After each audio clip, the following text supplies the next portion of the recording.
Oui, bonjour à tous, ou bonsoir à tous.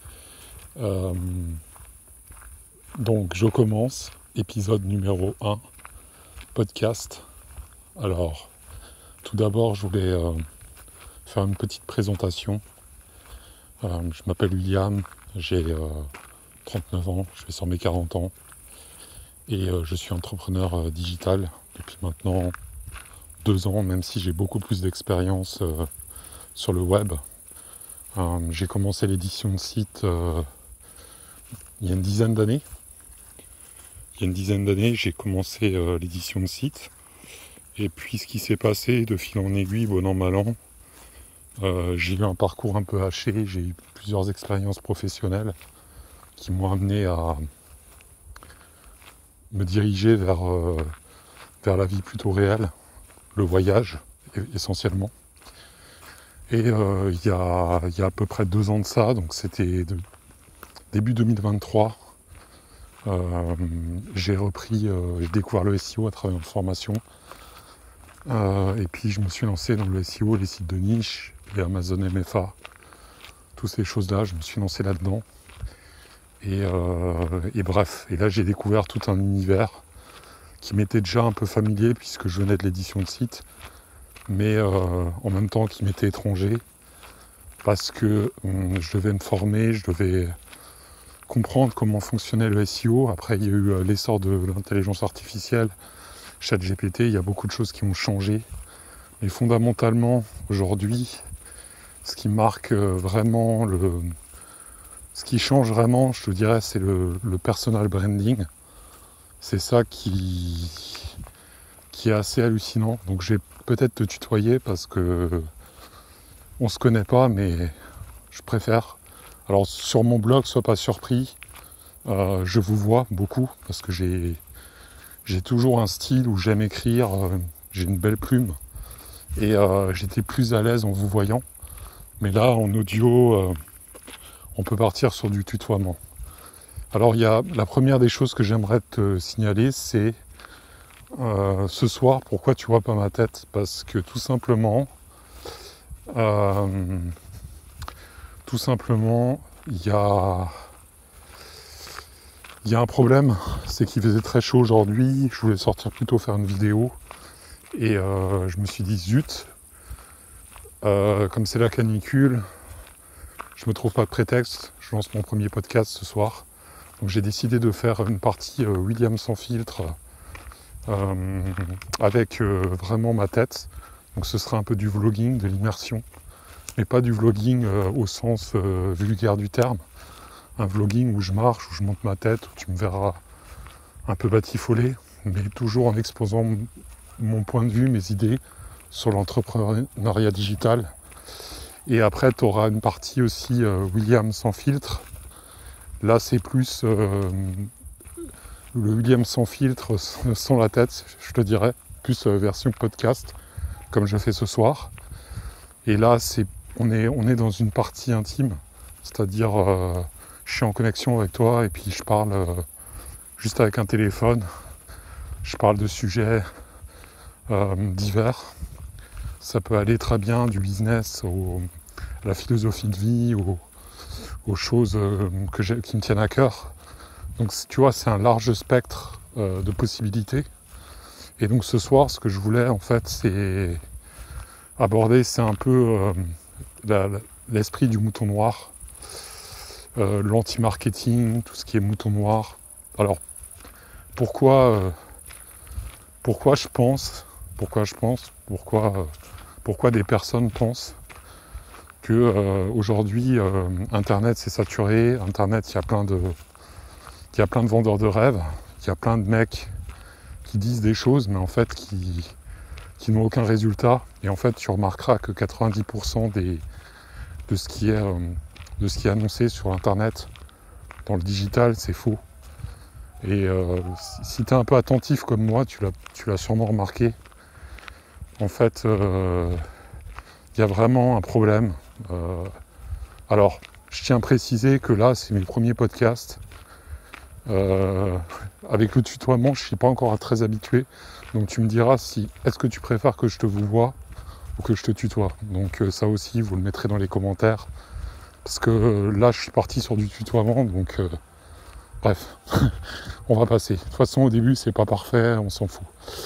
Alors, ouais, donc je te disais, pourquoi aujourd'hui être un mouton noir, c'est important. C'est ça, pour recentrer le débat. Bah, tout simplement parce que la visibilité, aujourd'hui, si tu veux, il y a trop d'acteurs sur le marché, sur Internet. Il y a trop de vendeurs de vent, il y a trop de présenteurs de slides, de PowerPoint sur LinkedIn. Et en fait, ce qui se passe, c'est que c'est hyper dur. Si tu n'as pas les moyens, tu es un entrepreneur, tu es débutant, tu commences ton activité, tu n'as pas beaucoup d'expérience. Comment tu vas te démarquer face à des gars qui sont super organisés? Souvent, c'est des réseaux qui s'autopromotionnent. Et si tu n'es pas dedans au départ, bah, c'est hyper compliqué de faire ton trou et te démarquer. Et je vais te prendre un exemple concret. Moi, je ne suis pas influenceur, tu vois. J'ai commencé il y a 2 ans. J'ai des réseaux de sites en affiliation qui me génèrent bientôt 1000 € par mois. Mais ce que je vais te dire, c'est que j'ai pris vraiment un peu des niches Maslow, ce que j'appelle, donc des niches un peu contre-tendance. Et c'est ce qui me permet aujourd'hui de m'en sortir plus qu'honorablement. Mais si j'avais pris des trucs un peu hype, tu vois, un peu tendance, trendy, je m'en serais pas sorti.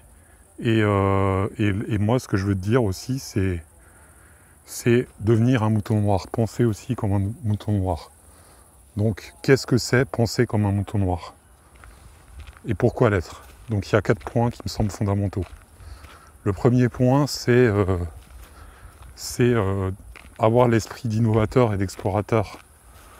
En fait, si tu joues les règles du jeu, par exemple, tu es sur Google, tu joues la partie comme les autres, tu vas perdre. Parce que souvent, ce qu'on va te donner, c'est des vieilles méthodes qui sont des fondamentaux, on va dire, mais après, on va te filer des hacks, soi-disant, des hacks. Mais sur le long terme, alors qu'est-ce qui va se passer? Sur le long terme, ça va capoter, et sur le court terme, peut-être que ça va marcher, mais t'auras du mal parce qu'il y a trop d'acteurs, et souvent, c'est des hacks qui ont déjà été utilisés pendant 3-4 ans et qui vont plus marcher quand les gens vont te vendre la méthode. Il y a déjà ça. Donc, je te dirais, avoir l'esprit explorateur, c'est le point numéro 1. Pourquoi être un mouton noir? Parce que quand tu es un explorateur, tu es curieux, tu pourras toujours t'en sortir. Avoir cette curiosité débordante dans tout ce que tu fais, t'intéresser à tout. Toujours t'interroger, pourquoi je fais ça, pourquoi c'est important. Et là, je te promets que tu vas développer des capacités que 90% des mecs n'ont pas sur la planète, parce que tu t'interroges, tu fais un travail d'introspection sur toi-même. Alors ça peut aller juste du désir de se former en amont, au désir aussi de, tout simplement, tu vas développer comme un check-up de ton moteur intérieur tous les soirs. Tu vas t'interroger qu'est-ce qui a été dans ma journée, qu'est-ce qui n'a pas été, et avoir cette curiosité vis-à-vis de l'extérieur, donc les informations qui rentrent, et vis-à-vis de ton moteur interne. Déjà, ces 2 leviers, ça va te permettre d'être beaucoup plus efficace et de ne pas jouer la règle de 90% des mecs du marché. En tout cas, c'est ce à quoi moi je pratique, tant bien que mal, parce que parfois j'y arrive pas. Mais je m'efforce à faire, tu vois, tout ce check-up tous les soirs. Là, je parle avec toi. Donc ça me permet aussi d'exposer, d'extérioriser ce que je ressens, mes analyses à chaud. Donc c'est le premier point. Le deuxième point, c'est, je te disais, il faut bien analyser. L'esprit analytique, pourquoi être un mouton noir? Parce que dans l'anti-marketing, c'est pas les contre, la tendance forcément, mais c'est avoir un angle différenciant. C'est l'angle différenciant, le deuxième point. Donc là, tu dois vraiment analyser un marché. Par exemple, je vais te donner une idée de niche. Par exemple, le dating, les sites de rencontres, l'application de rencontres. Et là, tu vas te dire, ouais, mais dans le dating, tu vois, t'as trop... Si j'y vais en mouton blanc, je vais faire un site de dating pour asiatiques, généralistes, pour je sais pas moi, pour cougar, pour green, j'en sais rien en fait. Mais tu te dis, oui, ça c'est le mouton blanc. C'est le mouton blanc qui fait cette stratégie. Et le mouton noir, lui, il va aller dans l'océan. Je vais t'en reparler, mais c'est les stratégies d'océan bleu et d'océan rouge. Donc l'océan bleu, c'est les nouveaux marchés émergents qui sont peu exploités, où tu peux faire ton trou. Et les océans rouges, c'est les marchés qui sont vraiment surexploités, comme le dating. Dating pour asiatique, dating pour philippina, dating pour cougar, etc. etc. Tu verras, c'est un exemple que je te donne. Et donc l'idée, c'est d'aller vraiment creuser, se micro-nicher, et d'aller prendre vraiment, par exemple, un dating pour ceux qui sont aveugles, par exemple. Voilà, parce que ceux qui sont aveugles, ils ont aussi ils ont envie de rencontrer l'amour, mais il y a peu de services pour combler le besoin, alors que c'est un besoin c'est un micro-marché peut-être, mais c'est un besoin universel, fondamental de l'homme. Donc, ça je te dirais, le mouton noir, c'est le mec qui a ce côté-là, ce côté océan exploité, les micro-failles d'un marché, en fait. Mais il doit toujours aller vraiment dans cette idée de l'océan bleu. Voilà, c'est ce que je te dis, l'océan bleu dans la mer de requins. Donc, premier point, c'est la curiosité.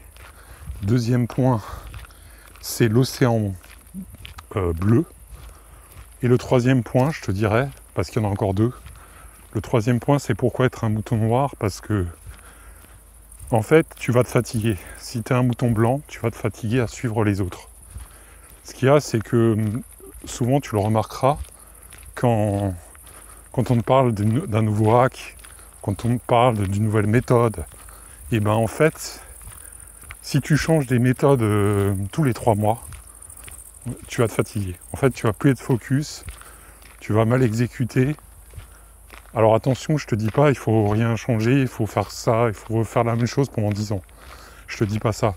Mais je te dis, il faut être un minimum concentré, répéter des patterns, des processus, parce que sinon tu vas t'éparpiller et tu vas plus être efficace. Donc c'est apprendre par toi-même à mettre en place des systèmes d'automatisation intelligents que tu peux manipuler, mais pas non plus te perdre là-dedans. C'est-à-dire surtout comprendre ce que tu fais. Comprendre ce que tu fais, ce que tu automatises. Et donc à partir de là, tu vas développer une certaine intelligence et tu vas être vraiment beaucoup plus productif. J'ai pas d'exemple à te donner là ce soir, mais tu comprendras. Parce que courir après les tendances, ça fatigue énormément et ça te crame sur le long terme. Et l'entrepreneur, c'est un marathonien. C'est quelqu'un qui va courir longtemps sur la durée, mais qui va pas courir le plus vite forcément. C'est pas un hamster qui court le plus vite dans sa cage. Hein. Il faut t'imaginer, c'est un mec qui fait une course de fond et que voilà, parfois il doit sprinter, parfois il doit marcher, mais il doit toujours repartir. Alors c'est pas celui-là qui court le plus vite, mais c'est celui-là qui court le plus loin, le plus longtemps. Donc voilà pourquoi être un mouton noir, c'est aussi pas suivre les tendances, écouter les tendances, prendre ce qui est bon des certaines tendances, parce que parfois il y a des choses bonnes, et garder un certain socle de travail. Voilà ce que je voulais te dire. Quatrième point, pourquoi être un mouton noir ? Parce que, comme je te disais en intro, et comme je vais te le répéter, sur le long terme, voilà, c'est plus gratifiant d'être quelqu'un d'authentique, de maîtriser ce que tu fais, de ne pas faire de la surenchère. Et parce qu'en fait, les vendeurs de rêves, au bout d'un moment, ils se démasquent tout seuls. Et leur marketing tombe vraiment assez pitoyablement. Et toi, t'as pas envie de ça, t'as envie de tenir sur la durée. Et le web, tu vois, c'est un métier hyper difficile, dans le sens où il faut toujours créer du contenu, même quand t'as pas envie, et apporter une valeur ajoutée aux personnes. Donc je te dirais, quatrième point, c'est, je n'arrive pas à le définir, mais c'est en fait être authentique, faire vraiment les choses que tu expérimentes, documenter. Voilà, documenter. C'est-à-dire tu fais quelque chose, tu le documentes. Alors tu n'es pas obligé de rentrer dans les détails à fond, mais tu documentes ce que tu fais, t'en parles, tu partages. Parce que tu es beaucoup plus efficace comme ça, en partageant, documentant ton action, que si tu te concentres que sur l'exécution et tu partagerais derrière. Et moi, pendant 2 ans, tu vois, j'ai pas beaucoup partagé parce que j'étais à fond dans l'exécution, mais j'ai peut-être eu tort parce que j'ai perdu peut-être 1 an facilement dans des conneries à pas partager. Donc là, ça fait 15 minutes qu'on parle, on va s'arrêter à 20-25 minutes, je pense. Mais déjà, tu vois, tu as les 4 points.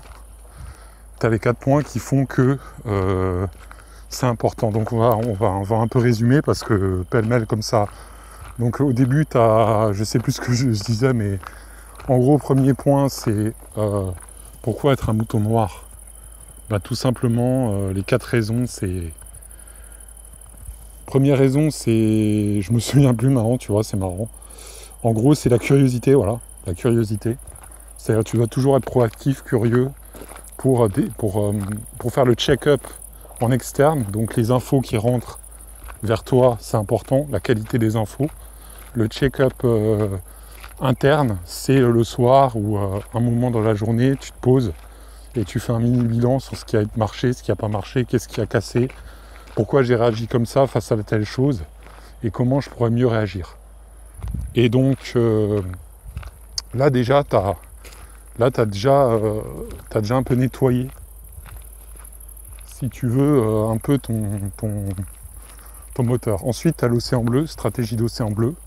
Donc pas attaquer les gros requins, toujours te positionner avec un angle différenciant. Très important pour gagner la partie. Parce que si tu démarres, tu m'écoutes, tu démarres, ou tu es un débutant et t'as pas trop de budget ou t'as pas trop de moyens, tu n'auras aucune chance. Je dis pas que t'as pas de chance, parce qu'il faut jamais dire ça.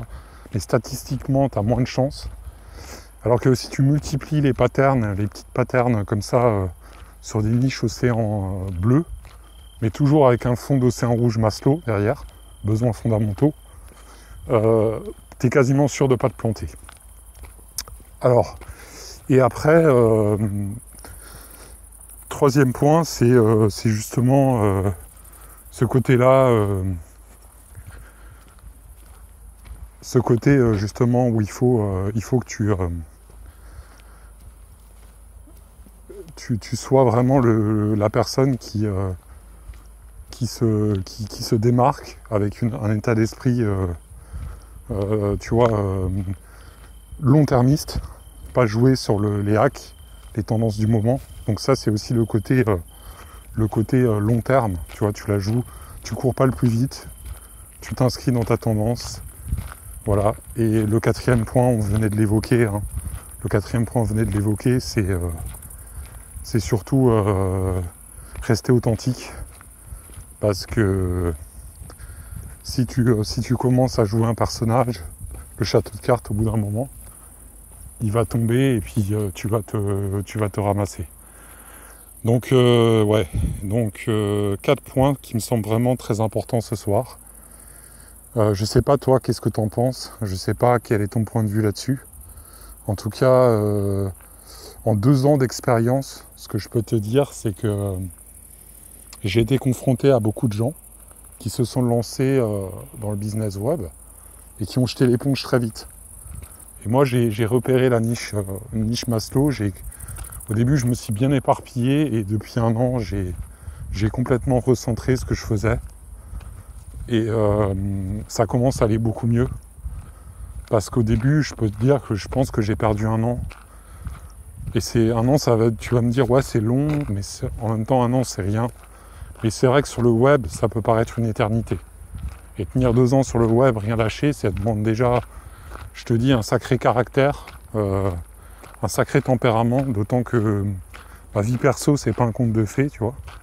J'aborderai peut-être des bribes de ma vie dans d'autres podcasts, vite fait, mais t'as beaucoup de solitude en fait dans l'entrepreneuriat. T'as beaucoup de solitude du fait que tu travailles beaucoup sur ton écran, seul. Tu sors seul, tu peux rien partager. Souvent les gens ne comprennent rien à ce que tu fais. C'est pas facile en fait. C'est vraiment pas facile. Et même tes proches, tu vois. Tes parents, ta copine, tes potes si t'en as, eh ben, ils comprennent pas forcément ce délire d'aller comme ça. Donc moi je te dis honnêtement, je sais pas ce que t'en penses, partage en commentaire vraiment ce que tu ressens, c'est quoi pour toi, en fait pourquoi toi tu verrais être un mouton.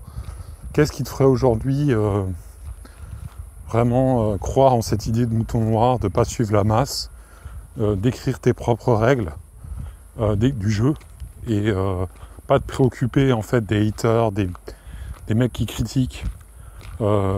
C'est quoi pour toi tout ça? Est-ce que ça te paraît important? Est-ce que je me trompe? Ou est-ce que toi tu préfères suivre les tendances? Dis-moi-le et puis moi je serais heureux de lire des commentaires et d'échanger parce que c'est aussi YouTube c'est aussi un moyen en fait d'extérioriser ses ressentis, sa stratégie, ses pensées, et quand on a plusieurs cerveaux qui tournent, on est beaucoup plus efficace. Bah écoute, sur ce, n'hésite pas à commenter en bas de la vidéo, n'hésite pas à t'inscrire. Il y a une cloche, donc tu t'inscris et là ce que je vais faire, c'est que je vais sortir des podcasts tous les jours. Tous les jours, tu auras un podcast. Et puis des vidéos aussi assez régulièrement maintenant, une fois tous les 2 jours.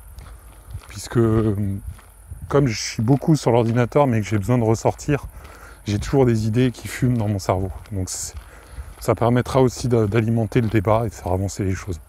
Allez, à plus!